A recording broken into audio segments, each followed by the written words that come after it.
নমস্কার। প্রথমেই দেখে নেব আজকের সংবাদ শিরোনাম।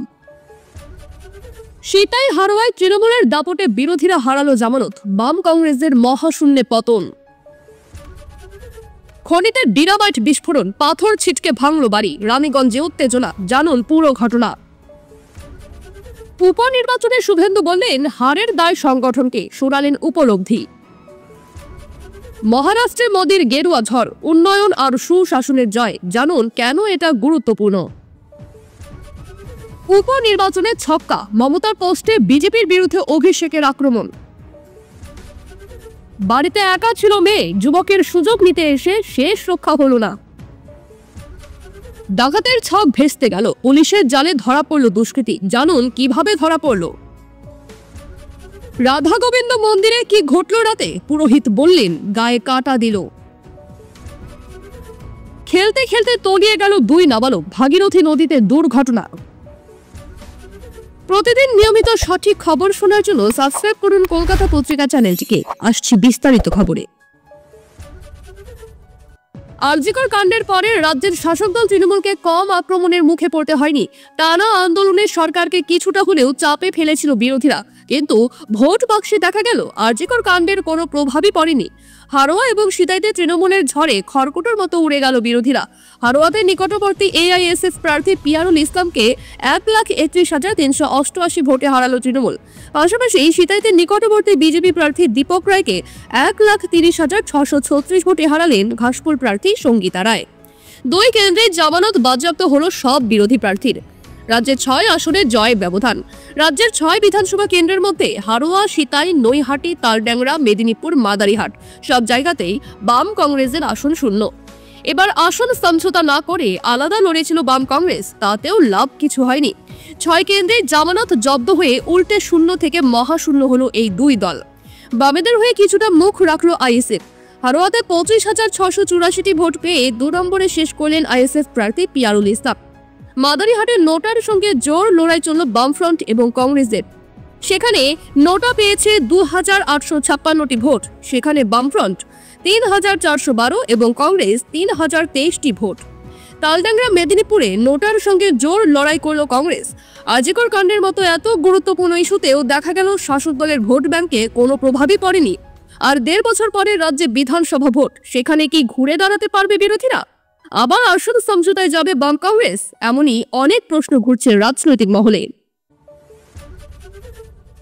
কয়লা খনিতে ডিনামাইট বিস্ফোরণের জেরে পাথর ছিটকে ভাঙল আশেপাশের বাড়িঘর। শনিবার বিকেলের এই দুর্ঘটনায় তুমুল উত্তেজনা ছড়ালো রানীগঞ্জের নারায়ণকুড়ি খোলামুখ খনি এলাকায়। পাথর ছিটকে এগরা গ্রামের সিংপাড়ার একাধিক বাড়ি ক্ষতিগ্রস্ত হয়েছে। তা নিয়ে উত্তেজিত গ্রামবাসীরা ভাঙচুর চালালো খনি এলাকায় দাঁড়িয়ে থাকা ডাম্পার ও গাড়িতে। পরে ভাঙচুর চালে খনি কর্তৃপক্ষের অফিস ঘরেও। শনিবার বিকেলে হঠাৎ করেই রানীগঞ্জের এগারা গ্রামে বেজে ওঠে সাইরেন। এটি নারায়ণকুড়ি খোলামুখ খনির লাগোয়া এলাকা। সাইরেন বাজার সঙ্গে সঙ্গে কেঁপে উঠল সিংপাড়ার বেশ কয়েকটি বাড়ি। ছাদে দুমদাম শব্দ, কারো বাড়ির টালি ভেঙে পড়ে, কারো অ্যাসবেস্টস ফুটো হয়ে বাড়ির ভিতরে ঢুকে পড়ল বড় বড় পাথরের চাই। সে সময় কেউ ঘুমাচ্ছিলেন, কেউ আবার বিকেলে বসে চা খাচ্ছিলেন বারান্দায়। আচমকাই সাইরেনের শব্দ এবং হুড়মুড়িয়ে ছাদ ভেঙে পড়ার দৃশ্য দেখে কিছু বুঝে ওঠার আগেই সবাই আতঙ্কে বাড়ি ছেড়ে পালাতে থাকেন। পরে জানা যায় খোলামুখ খনিতে ডিনামাইট বিস্ফোরণ ঘটানো হয়েছে, যার জেরে বড় বড় পাথর গিয়ে পড়েছে গ্রামে এবং তার আঘাতে বাড়িঘর ভেঙেছে। এই ঘটনায় উত্তেজিত হয়ে ওঠেন গ্রামবাসীরা। খনি এলাকায় গিয়ে দাঁড়িয়ে থাকা ডাম্পার ও গাড়িতে ব্যাপক ভাঙচুর চালানো হয়। ভয়ে খনি ছেড়ে পালিয়ে যান আধিকারিক ও কর্মীরা। এই এলাকাটি এসিএল কোন স্তরীয় এরিয়ার মধ্যে পড়ে। কেন যথেষ্ট নিরাপত্তা ব্যবস্থা না নিয়ে খনিতে ডিনামাইট ফাটানো হলো তা নিয়ে প্রশ্ন তুলেছেন বাসিন্দারা। পাশাপাশি খনি কর্তৃপক্ষের কাছে ক্ষতিগ্রস্ত বাড়ি মেরামত করে দেওয়ার দাবিও জানিয়েছেন তারা। আপনার পছন্দের খবর পেতে এবং নির্ভুল সত্য সংবাদ শুনতে কলকাতা পত্রিকা চ্যানেলে চোখ রাখুন। ফিরে আসছি পরবর্তী খবরে। দল বদল করে ভোটে জিতে বিরোধী দলনেতার পদ পেয়েছেন, তবে নির্বাচনী ফলাফলের দায় নিতে তিনি বরাবরই নারাজ। বাংলার 6 কেন্দ্রের উপনির্বাচনেও তার ব্যতিক্রম হলো না। হারের দায় সংগঠনের উপরই ফের চাপালেন শুভেন্দু অধিকারী, অর্থাৎ তার নিশানায় এবারও সুকান্ত মজুমদার, দিলীপ ঘোষরা। যদিও দলের এহেন জঘন্য ফলাফলে নিজের উপলব্ধির কথা শুনিয়েছেন শুভেন্দু। তার মন্তব্য, প্রয়োজন নির্বাচনমুখী সংগঠন, আন্দোলনমুখী দল। রাজ্যের 6টি বিধানসভা কেন্দ্রের উপনির্বাচনে বিজেপির খারাপ পারফরমেন্স অব্যাহত। গদের উপর বিষ ফোড়ার মতো আবার সিতাই ও হারোয়া কেন্দ্রে প্রার্থীদের জামানত বাজেয়াপ্ত হওয়ার পথে। এই ফলাফল নিয়ে বিজেপির অন্দরে নানা মুনির মতো নানা মত। রাজ্য সভাপতি সুকান্ত মজুমদার, দিলীপ ঘোষরা দায়ী করছেন অবাধ ও সুষ্ঠু নির্বাচন না হওয়াকেই দুষছেন। অন্যদিকে অর্জুন সিং দুষছেন খোদ নির্বাচন কমিশনকে। তার অভিযোগ, কমিশনের সঙ্গে যোগ সাজেশ রয়েছে তৃণমূলের, তাই সর্বত্র শাসক দলের প্রার্থীদের জয় জয়কার। এই পরিস্থিতিতে দাঁড়িয়ে শুভেন্দু অধিকারী নির্বাচনী ফলাফলের দায় ফের একবার চাপালেন বঙ্গ বিজেপি নেতৃত্বের উপর। শনিবার দেবরায় সাংগঠনিক বৈঠক শেষে তার বক্তব্য, আমি সংগঠনের অভ্যন্তরীণ বিষয়ে নাক গলাই না, যুক্তও থাকি না, তবে নিজের রাজনৈতিক জীবনের উপলব্ধির মধ্য দিয়ে একটা কথাই বলতে পারি, নির্বাচনমুখী সংগঠন, আন্দোলনমুখী দল বা মোর্চার প্রয়োজন রয়েছে। আমি নিজে এত বছর সিপিএম এর বিরুদ্ধে লড়েছি, সকলেই আমরা 2026-এর জন্য অপেক্ষা করছি। এই 6টা আসন নিয়ে কেউই ভাবিনি। দিন 2 আগেই বিজেপির পরবর্তী রাজ্য সভাপতি হিসেবে শুভেন্দু অধিকারীকে যোগ্যতম বলে মনে করেন, তার নাম প্রস্তাব করেছিলেন বর্ষিয়ান নেতা তথাগত রায়। এখন প্রশ্ন হচ্ছে, হারের দায় এক চুলো নিজের কাঁধে না নেওয়া শুভেন্দু কি সত্যি যোগ্যতম?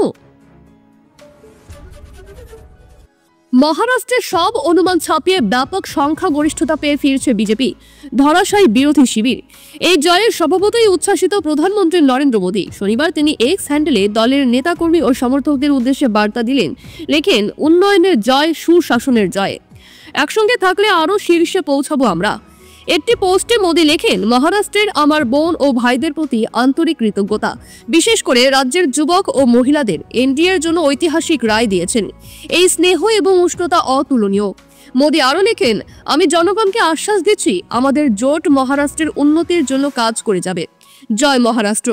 দলের নেতাকর্মীদেরও ধন্যবাদ জানান প্রধানমন্ত্রী। লেখেন, তারা অর্থাৎ দলীয় কর্মীরা কঠোর পরিশ্রম করেছেন, জনগণের মধ্যে গেছেন এবং আমাদের সুশাসনের এজেন্ডা বিশদভাবে তুলে ধরেছেন। মহারাষ্ট্রে বিরাট জয় পথে শাসক জোট মহাজোটী। 288 আসনের বিধানসভায় তারা 233টি পেতে চলেছে। বিরোধী মহাবিকাশ আঘাড়ি জোট সেখানে মাত্র 50টি আসনে পেতে পারে বলে মনে করা হচ্ছে। সবচেয়ে বড় কথা, বিজেপি একাই 125-এর বেশি আসন পেতে চলেছে। সব ঠিক থাকলে মুখ্যমন্ত্রী হতে চলেছেন দেবেন্দ্র ফডণবীস। উপনির্বাচনে একেবারে ছক্কা হাঁকিয়েছে রাজ্যের শাসক দল তৃণমূল। 6টি বিধানসভা কেন্দ্রের উপনির্বাচনে বিরোধীদের দুর্মুশ করে 6টিতেই জিতেছেন ঘাসফুল শিবিরের প্রার্থীরা। শনিবার এই ফল প্রকাশের পর সোশ্যাল মিডিয়া পোস্টে জয়ীদের শুভেচ্ছা জানালেন দলনেত্রী মমতা বন্দ্যোপাধ্যায় ও সর্বভারতীয় সাধারণ সম্পাদক অভিষেক বন্দ্যোপাধ্যায়।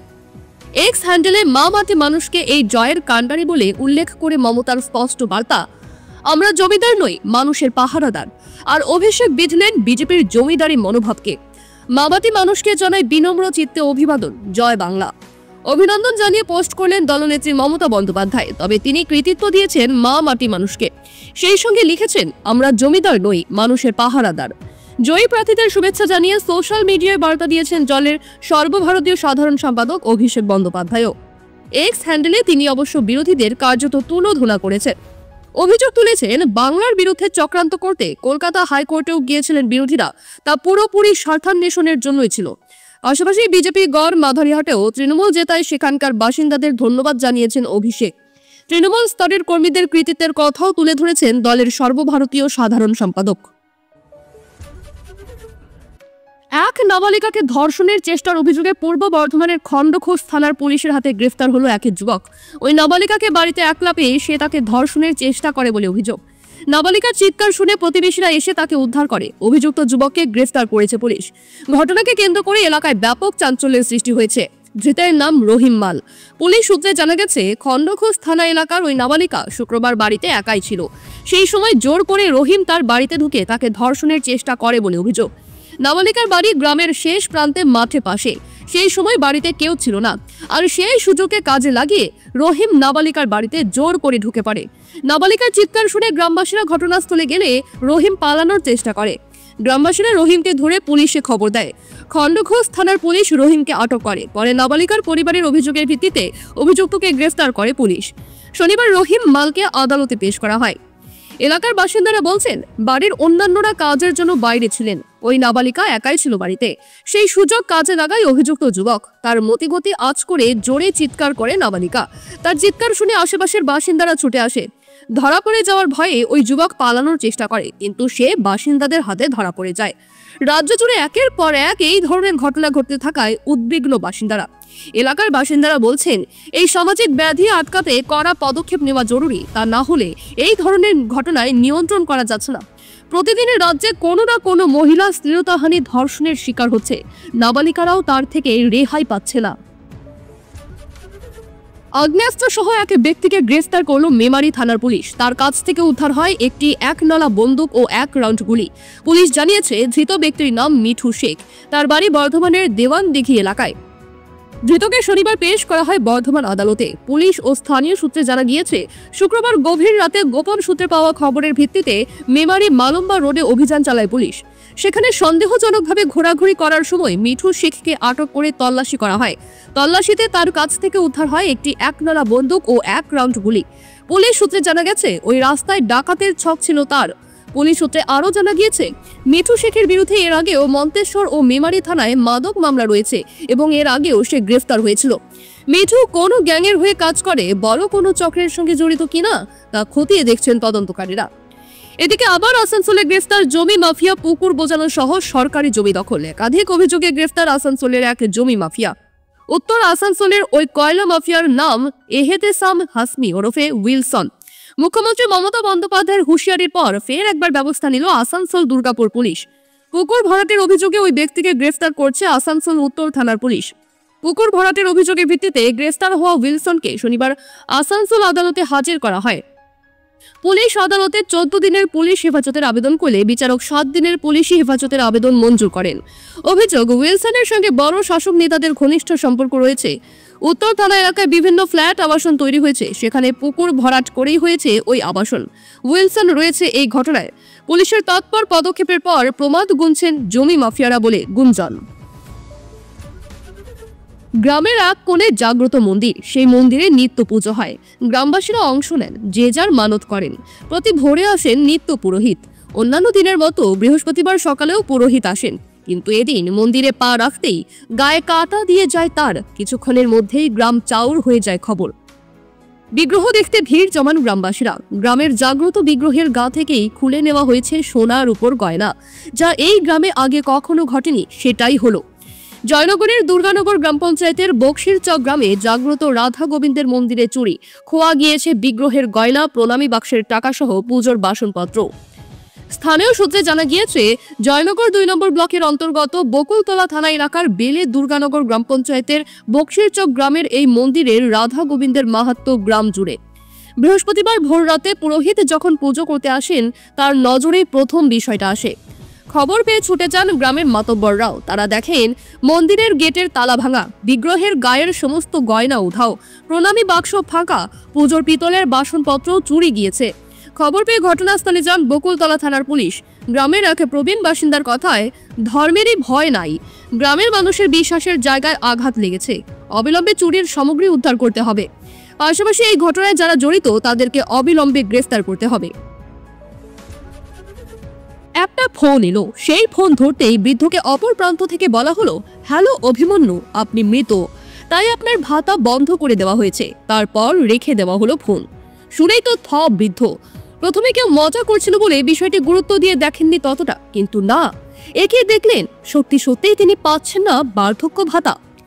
একটা ফোন এলো, সেই ফোন ধরতেই বৃদ্ধকে অপর প্রান্ত থেকে বলা হলো, হ্যালো অভিমন্যু, আপনি মৃত, তাই আপনার ভাতা বন্ধ করে দেওয়া হয়েছে। তারপর রেখে দেওয়া হলো ফোন। শুনেই তো থ বৃদ্ধ। প্রথমে কেউ মজা করছিল বলে বিষয়টি গুরুত্ব দিয়ে দেখেননি ততটা, কিন্তু না, এ কি দেখলে সত্যি সত্যি তিনি পাচ্ছেন না বার্ধক্য ভাতা। ঘটনাটি ঘটেছে মুর্শিদাবাদের ডোমকলে। সেখানে অভিমন্যু হালদার নামে এক ব্যক্তির বার্ধক্য ভাতা বন্ধ করে দেওয়া হয়েছে পঞ্চায়েত থেকে। ওই বৃদ্ধের দাবি, তাকে মৃত বানিয়ে দিয়ে বার্ধক্য ভাতার তালিকা থেকে নাম কাটিয়ে দেওয়া হয়েছে। অভিমন্যু বাবুর বক্তব্য, কয়েকদিন আগে সন্ধে 6টা নাগাদ ডোমকল ব্লকের রায়পুর পঞ্চায়েত থেকে কেউ ফোন করে। জানতে চাওয়া হয় অভিমন্যু কে। তারপরেই তাকে বলা হয় তার ভাতা বন্ধ করে দেওয়া হয়েছে, কারণ তার মৃত্যু হয়েছে।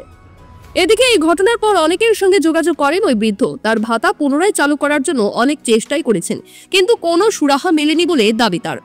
অভিমন্যু হালদার বলেন, আমার কাছে ফোন আসে, বলছে নাকি মৃত, তারপর বন্ধ হয়ে যায় টাকা ঢোকা। অপরদিকে পঞ্চায়েত সদস্য চাঁদের পাড়া প্রহ্লাদ হালদার বলেন, পঞ্চায়েত থেকে প্রতি বছর মানুষ জীবিত না মৃত দেখার জন্য আপলোড করা হয়। এক্ষেত্রে আমি প্রত্যেকের কাগজপত্র নিয়ে গিয়ে পঞ্চায়েতে নিয়ে এসেছি। এবার এটা হয়তো ব্যতিক্রম যে ওর আপলোড হয়নি। তারপর যখন উনি বলেন যে টাকা ঢুকছে না, আমি অ্যাকাউন্ট চেক করতে বলি। তারপর এদের বিডিও অফিসে নিয়ে যাই, সেখানে লিখিত অভিযোগ দায়ের করি। সেখানে জানতে পারি ওর আপলোড হয়নি, তাই টাকা ঢুকছে না। স্নান করতে নেমে ভাগীরথী নদীর জলে তলিয়ে গেল 2 শিশু। ঘটনায় ব্যাপক চাঞ্চল্য নদিয়ার শান্তিপুর থানার স্টিমার ঘাটের। শিশুদের খোঁজে ডুবুরি নামিয়ে চলছে তল্লাশি। পুলিশ ও স্থানীয় সূত্রে জানা গিয়েছে, প্রতিদিনের মতোই স্টিমার ঘাটে শান্তিপুর এলাকার কিছু মানুষ স্নান করছিলেন। ঠিক তখনই 2 শিশু গেঞ্জি খুলে স্নান করতে নদীতে নামে। প্রত্যক্ষদর্শীরা জানাচ্ছেন, দীর্ঘক্ষণ দুটো বাচ্চা ভাগীরথী নদীর ঘাটে স্নান করছিল, খেলা করছিল, কিন্তু খেলতে খেলতে ঘাট থেকে অনেকটা দূরে হঠাৎ সরে যায় তারা। আশেপাশে যারা স্নান করছিলেন তা নিষেধ করেন, কিন্তু বাচ্চারা খেলতে মগ্ন ছিল। বারবার জলে ডুব দিতে থাকে তারা, হঠাৎই তলিয়ে যায়। খবর জানাজানি হতেই ঘটনাস্থলে যায় শান্তিপুর থানার পুলিশ। প্রত্যক্ষদর্শীদের দাবি, দুজনে নাবালক, বয়স আনুমানিক 10 থেকে 12 বছরের মধ্যে হবে। তবে তাদের পরিচয় সম্পর্কে কিছুই জানাতে পারেননি কেউই। তবে অনুমান করা হচ্ছে ওই 2 শিশু স্টিমার ঘাট সংলগ্ন এলাকার না হলেও শান্তিপুরের বাসিন্দা হয়ে থাকবে তারা। পুলিশ ওই 2 নাবালকের পরিচয় জানার চেষ্টা করছে। ডুবুরি নামিয়ে চলছে তল্লাশি। খবর শেষ হলো।